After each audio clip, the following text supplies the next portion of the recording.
శుక్రుడు 3వ తేదీ నుంచి మీ వృషభ రాశి వారికి 6వ భావంలోకి వస్తున్నాడు కదా, దీనివల్ల ఏమిటి ఫలితాలని చాలామంది అడుగుతున్నారు నన్ను. అయితే ఇక్కడ 6వ భావము శుక్రుడికి 6వ స్థానం అనేటువంటిది చిన్నపిల్లలకైతే బాలారిష్టంగా చెప్తూ ఉంటారు. అలాగే జనరల్గా అసలు 6th హౌస్ గోచారంలో ఉన్నప్పుడు ఎటువంటి ఫలితాలు వస్తాయి అనేటువంటి అంశాలు చెప్తుంది నేనైనప్పటికీ చెప్పిస్తుంది సాక్షాత్ లలిత అమ్మవారిగా భావిస్తూ, ఆ లలితాంబిక అమ్మవారి యొక్క అనుగ్రహం మీకు పరిపూర్ణంగా కలగాలని మనస్ఫూర్తిగా కోరుకుంటూ, ఇక్కడ శుక్రుడు ఎప్పుడైతే 6లోకి వెళ్తాడో ఇక్కడ ఇచ్చేటువంటి రిజల్ట్ ఏమిటంటే, ఒకటి మీకు ఎప్పటి నుంచో లోన్స్ కోసం పాజిటివ్గా చూసుకుంటే లోన్స్ కోసం చేసే ప్రయత్నం ఫలిస్తుంది. లేదా ఒక్కోసారి చూడండి, మధ్యవర్తిత్వంగా కొన్ని బ్యాంకింగ్ సెక్టార్స్లో ఉండేటువంటి వారు లోన్ ఇప్పించడం ద్వారా వాళ్ళకు కొంత కమిషన్ వస్తుంది, ఆ రకంగా ఉంటుంది. అయితే ఎప్పుడైనా శుక్రుడు 6వ భావంలో ఉన్నప్పుడు స్త్రీ కారకుడు కాబట్టి, శ్రీమూర్తి కారకుడు కాబట్టి, ఇక్కడ కొన్నిసార్లు చూడండి స్త్రీ శాపము అంటూ ఉంటాం. మీ పర్సనల్ చార్ట్లో కనుక ఆల్రెడీ స్త్రీ శాప యోగం కనుక ఉన్నట్లయితే శుక్రుడు 6లో ఉన్నప్పుడు మరింత జాగ్రత్తగా ఉండాలి. అంటే ఏదో కారణం వల్ల ఏదో మిస్కమ్యూనికేషన్, తద్వారా గొడవలు రావడం ఇట్లాంటివి జరుగుతూ ఉంటాయి. కాకపోతే శుక్రుడు 6లో ఉన్నప్పుడు మేనమామ వరుస వాళ్ళకి లేదా మేనత్త వరుస వాళ్ళకి ఉద్యోగాల కోసం చేసే ప్రయత్నం ఫలిస్తుంది, వాళ్ళకి ఫైనాన్షియల్ గ్రోత్ కలిసి వస్తుంది చెప్పాలంటే. అదేవిధంగా ఈ శుక్రుడు ఎప్పుడైతే 6వ భావంలో ఉంటాడో సంతానానికి మళ్ళీ ధనయోగాన్ని ఇవ్వడానికి తోడ్పడతాడు. సంతాన స్థానం 5వ స్థానం అనుకుంటే అక్కడి నుంచి 2వ స్థానం అనేటువంటిది వాళ్ళ యొక్క ధనస్థానంగా చెప్తారు. కాబట్టి మీకు ఎప్పటి నుంచో ఏమండి పిల్లలు ఎడ్యుకేషన్స్ అయిపోయాయి కానీ ఇంకా ఉద్యోగం రావట్లేదని బాధపడేటువంటి వారికి, వృషభం వారికి పర్టికులర్గా ఈ యొక్క ధనయోగం వాళ్ళ యొక్క సంతానానికి ధనయోగాన్ని ఇచ్చి తీరుతాడు, అక్కడ ఎటువంటి సందేహం లేదు. అదేవిధంగా వీళ్ళకి మాత్రం శుక్రుడు కొంచెం శ్రీమూర్తి సంబంధంగా వివాహ సంబంధించిన వాటి జోలికి వెళ్ళకూడదని చెప్తూ ఉంటారు. ఎందుకంటే ఈ నెలంతా 6లో శుక్రుడు ఉన్నాడు, ఓన్ హౌసే కదండి, ఓన్ హౌసే, కానీ 6వ స్థానం శుక్రుడు మంచివాడు కాదు. వివాహం విషయానికి మాత్రమే నేను చెప్పింది, మిగతా వాటికి కాదు. మీరు బ్యాంకింగ్ సంబంధించిన జాబ్స్ కోసం వెతుకుతున్నారు, ఫైనాన్షియల్ గ్రోత్, ఫైనాన్షియల్ జాబ్స్ కోసము, లేకపోతే ఫ్యాషన్ రిలేటెడ్ సంబంధించిన జాబ్ విషయంలో, అది మీరు కానివ్వండి, మీ యొక్క తండ్రి గారు కానివ్వండి, ముఖ్యంగా మీ తండ్రి గారికి ఏదైనా ఫైనాన్స్ సంబంధించిన జాబ్స్ కోసం ప్రయత్నం చేస్తుంటే కూడా అది యోగిస్తుంది చెప్పాలంటే, మీకు 6లో ఉన్నందుకు. అంటే ఒక కుటుంబ సభ్యుల్లో, ఒక కుటుంబంలో ఉండే వాళ్ళ యొక్క జాతకంలో వాళ్ళ యొక్క జాతకం అవతల వాళ్ళు కూడా కొంత సపోర్ట్ చేస్తూ ఉంటుంది. ఇక మీరు నిత్యము చేయవలసింది శుక్రగ్రహం దగ్గర, కుజగ్రహం దగ్గర, కేతుగ్రహం దగ్గర దీపారాధన చేయండి, అన్ని విధాలా బాగుంటుంది. చాలా మందికి శుక్ర మహర్దశ కూడా వస్తూ ఉంటుంది. అందులో ఓ 50% పీపుల్కి శుక్ర మహర్దశ అద్భుతంగా యోగించి బాగా డబ్బులు వస్తూ ఉంటాయి, లగ్జరీ కార్లు, బంగ్లాలు అన్నీ వస్తూ ఉంటాయి. మిగతా 50% వాళ్ళకి ఏంటంటే ఏమీ కలగకుండా ఇంకా నష్టపోతూ ఉంటారు. అర్థం కాని విషయం, ఇంతకీ జాతకాలు పనిచేస్తాయా పనిచేయట్లేదా అనేటువంటిది అర్థం కాదు. నేను మీకు ఇక్కడ ఒక ఉదాహరణ చెప్తాను. శుక్రుడిని కాసేపు మీరు ఒక వాహనంగా భావించండి. అంటే మీ దగ్గర ఒక వాహనం ఉంది, శుక్రుడు వాహనానికి కారకుడు కూడా. శుక్రుడు వాహనానికి, జీవిత భాగస్వామికి, వివాహానికి, లగ్జరీస్కి, ధనానికి, అందానికి, కళలకి కూడా కారకుడు శుక్రుడు. అయితే వాహనం ఉంది కానీ ఆ వాహనం అంత కండిషన్లో లేకుండా ఎప్పుడు పడితే అక్కడ ఆగిపోయే స్థితిలో కారు ఉందనుకుందాం మన దగ్గర. అలాంటి కారులో ప్రయాణం ఏం జరుగుతుంది, మనకి వెళ్తూ ఉంటాం, ఎక్కడో ఆగిపోతూ ఉంటుంది. అయ్యో ఇదేంటి ఇక్కడ ఆగిపోయింది అనుకుంటాం, మళ్ళీ ముందుకు వెళ్తూ ఉంటాం, ఎక్కడో ఆగిపోతూ ఉంటాం. అలా కాకుండా అదే వాహనం కనుక మీకు మంచి వాహనం అనుకోండి, అంటే మంచి కండిషన్లో ఉంది, అన్ని పర్ఫెక్ట్గా ఉన్నాయి, ఆ యొక్క ప్రయాణం బ్రహ్మాండంగా సాగుతుంది. అదేవిధంగా మీకు శుక్ర మహర్దశ యోగించడానికి గల కారణాలు, దీనికి పరిహారం కూడా చెప్తా. యోగించట్లేదండి, చాలామంది శుక్రదశ వచ్చింది కానీ యోగించట్లేదు అంటూ ఉంటారు. దానికి ముఖ్య కారణం మీ లగ్నానికి మొట్టమొదటిగా శుక్రుడు యోగకారకుడా కాదా చూసుకోండి.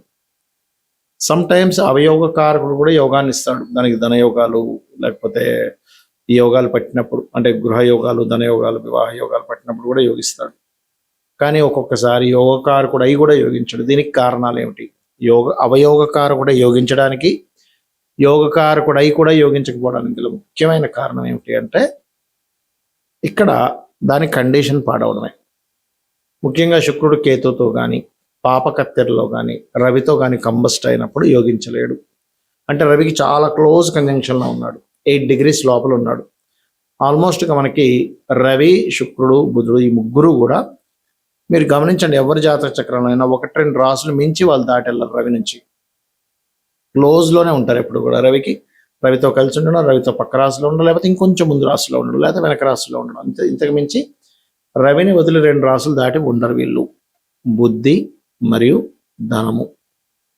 అందుకే చూడండి, రవి అంటే రాజు దగ్గర ఎప్పుడు ఏంటి, వర్తక సంబంధించినటువంటి ఉంటాయి, ఫైనాన్స్ రిలేటెడ్ సంబంధించి ఉంటుంది, అంతా ఉంటుంది అనమాట.